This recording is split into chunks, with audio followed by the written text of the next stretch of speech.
ये 7 दिन से ज्यादा हो गया।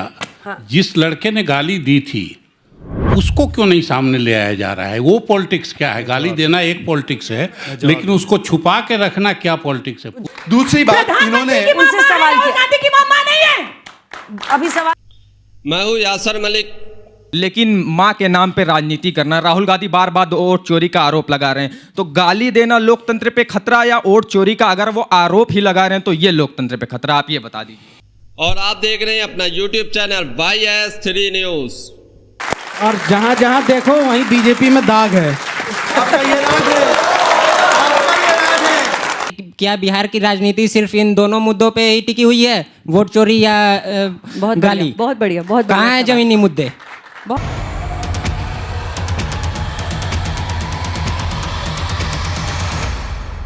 वोट चोरी के मुद्दे पर जजों के सामने बीजेपी के प्रवक्ता की हवा निकल गई। जब जजों ने वोट चोरी के मुद्दे और गाली गलौज के मुद्दे पर बीजेपी के प्रवक्ता शहजाद पूनावाला से सवाल पूछे तो बीजेपी के प्रवक्ता शहजाद पूनावाला कैसे घबराने लगते हैं। उसके बाद वहीं पर मौजूद जनता और स्टूडेंट्स ने जब इन्हीं मुद्दों पर बीजेपी के प्रवक्ता की कलई खोली, उनसे सवाल पूछे, तो बीजेपी के प्रवक्ता कैसे इधर उधर की बातें करने लगते हैं, कांग्रेस के ऊपर इल्जाम डालने लगते हैं, आरजेडी के ऊपर इल्जाम डालने लगते हैं। उसके बाद कांग्रेस की प्रवक्ता डॉली शर्मा ने तो कतई कलई खोलकर रख दी। इतनी बेइज्जती की है आज बीजेपी के प्रवक्ता की, आप लोग देखेंगे तो डॉली शर्मा की तारीफ करेंगे। जजों के सामने जो उनकी हेकड़ी निकली है बीजेपी प्रवक्ता की, उसे देखने के बाद आप भी कहेंगे वाह क्या डिबेट थी।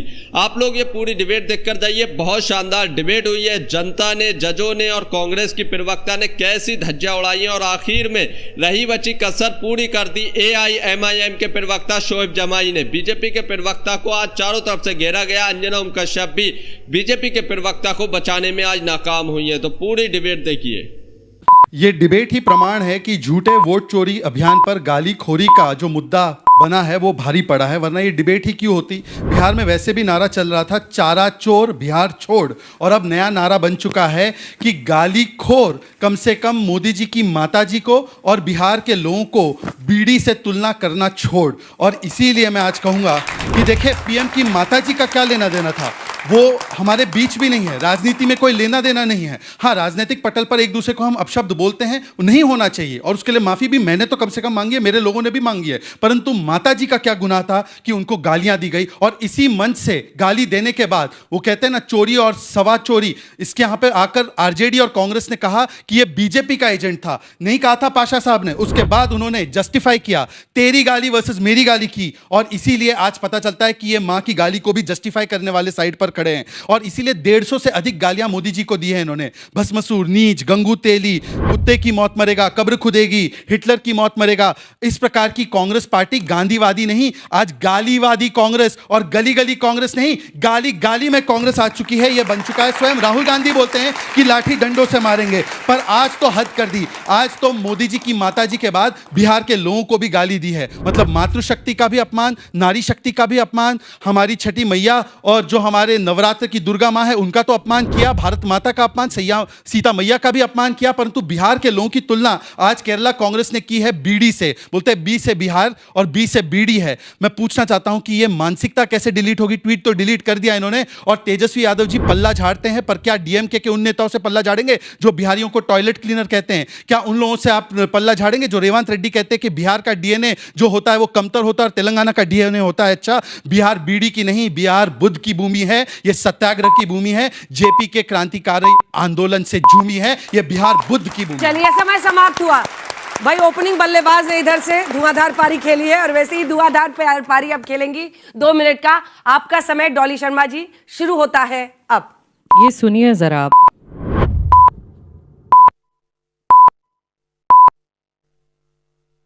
पोपट हो गया। नहीं नहीं, पोपट नहीं होगा सर।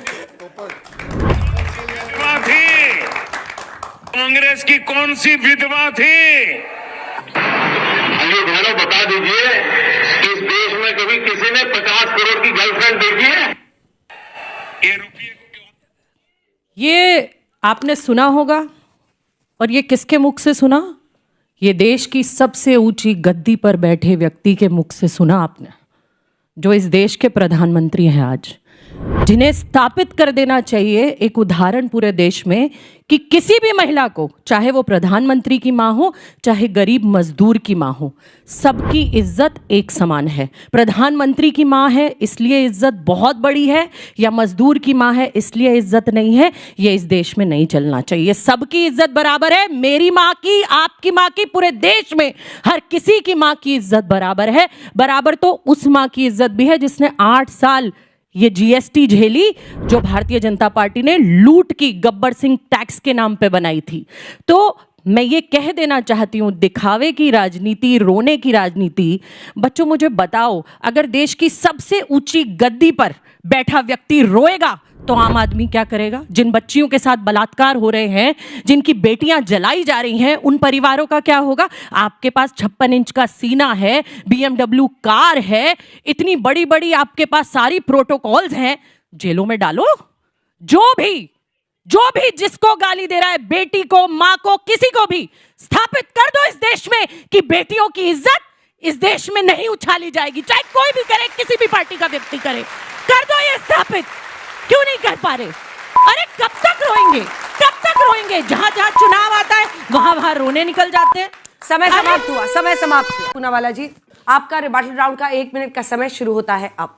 देखिए, यहाँ पर ब्लू गमछे वाले ने भी माना कि गाली देना गलती है, पर माफी मांगने के बदले इसी मंच पर अंजना जी के सामने ऑफिशियल आरजेडी के प्रवक्ता ने बोला कि ये मोहम्मद रिजवी तो बीजेपी का आदमी है, निकला वो इन्हीं का आदमी, और उन्होंने गलत झूठ फैलाया था, तो अभी तक माफी नहीं मांगी। और ये संयोग नहीं, ये प्रयोग और उद्योग बन चुका है कि मां की गाली के बाद आरएसएस के विषय में अजय राय जी ने क्या बोला था, वो शब्द में दोहरा भी नहीं सकता। और बिहार को बीडी बोला, उस पर बिहार की आने वाली पार्टियों ने कुछ नहीं बोला विपक्षी दल में से। मैं सिर्फ इतना पूछना चाहता हूँ, कंचना जी ने तो खुद स्वीकारा कि 1 मिनट का 2 मिनट का था, 1-1 मिनट उन्होंने डिवाइड कर दिया। इसका मतलब वो भी मानती है कि गाली खोरी वोट चोरी से बड़ा मामला बन चुका है, और इसीलिए बिहार में बोला गया, क्योंकि बिहार की धरती से गाली दी, सीता मैया की धरती से गाली दी, छठी मैया की धरती से गाली दी, और सेना, सावरकर, सबका अपमान इन्होंने किया है। और आखिरी में शोएब जमाई जी, मुझे लाइव डिबेट में, रमेश बिदूड़ी के लिए तो राजनाथ जी ने माफी मांगी थी, पर मुझे लाइव डिबेट में उनके पार्टी के नेता मुजाहिदीन बोलते हैं, पाकिस्तानी एजेंट बोलते हैं, ये खुद शोएब जमाई के बोल है। चलिए ठीक है, समय समाप्त हुआ। बहुत अच्छा, बहुत अच्छा। चलिए अब आपका रिबेटल राउंड शुरू हो रहा है 1 मिनट का। आज बिहार में मुद्दा मां है, ठीक है? तो विनोद प्रसाद की मां भी मां है, जिसका नाम वोटर लिस्ट से काट दिया आपने। उसके बाद बेगूसराय की 84 साल की उर्मिला के बच्चे और पति हर जगह आवेदन कर रहे हैं कि मैं जिंदा हूं, लेकिन मेरा नाम काट दिया। उर्मिला के बेटे विनोद प्रसाद सिंह ने बताया हमारी मां को वोटर लिस्ट से मृत घोषित कर दिया।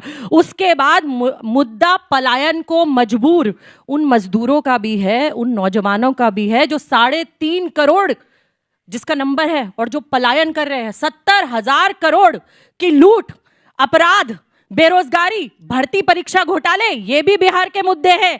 कैग की रिपोर्ट ने कहा कि बिहार में बीजेपी और एनडीए की सरकार 70,000 करोड़ की लूट, कोई सुनवाई नहीं है, कोई बात नहीं है। वो कहां कहां जा रहा है 70,000 करोड़ रुपया, किसके पास गया, किसके घर पहुंचा, ये भी मुद्दा है। वोट चोरी तो सबसे बड़ा मुद्दा है ही। जो जिंदा है उसको वोट का हक मिलना चाहिए, ये लड़ाई है राहुल गांधी की इस देश में। जो जिंदा है उसको आप मृत घोषित नहीं कर सकते। और हाँ, बात तो सही है, समय समाप्त हो गया। नहीं, एक लाइन बोल लीजिए, क्योंकि इन्होंने भी उसके बाद सुनाया था। एक लाइन बोली। बिहार के खजाने पे वोट और चोरी की सरकार ये चल रही है लगातार। गरीबी दी क्रूर, बस किया पलायन को मजबूर। चल डिबेट को पूरा देखकर जाइए आप। जजों के सवाल और जनता के सवाल से बीजेपी प्रवक्ता की हवा निकल जाएगी, ऐसे घबरा जाएंगे जैसे पता नहीं क्या हो गया, और जवाब देने से बचेंगे। डिबेट पूरी देखिए। चलिए, बहुत अच्छा, बहुत अच्छा, दोनों ने कर लिया है। कोई सवाल जो इनसे काउंटर है?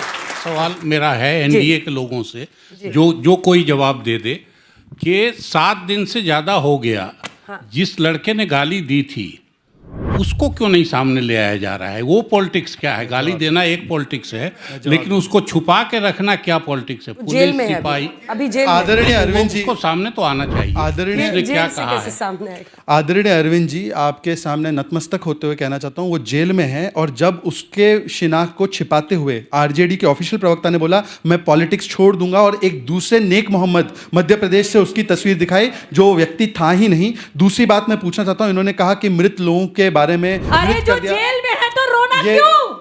जेल में है तो रोना आपकी मां को गाली दूंगा तो आप क्या करेंगे? आपकी माँ को गाली दूंगा तो आप क्या करेंगी? आप बात भी नहीं करेंगी इसके बारे में। ये कैसी बेटी है भाई? ये कैसी बेटी है? देखिए ऐसा वाला फॉर्मेट तो अच्छा एक सेकंड। बारी अरे दूसरी बात इन्होंने उनसे सवाल किया। गांधी की मामा नहीं है, अभी सवाल किया। हाँ, शहीद की पत्नी मामा नहीं मैं है। अपनी बात रखूं? वो मणिपुर में नंगा घुमाया गया। मैं अपनी बात अंजना ये तो फेयर नहीं है। अंजना जी ऐसा तो फेयर नहीं है। मणिपुर जा रहे हैं, सवाल लेकिन इनसे जब अंजना नंगा जी ये घुमाया फेयर तब तो एक नहीं शब्द है। नहीं निकला अंजना अपने जी मुंह ये से। फेयर तो नहीं वो है। माँ नहीं है। अंजना जी ये फेयर तो नहीं है। अंजना जी सोनिया फेयर की बात करते हैं आप। डॉली जी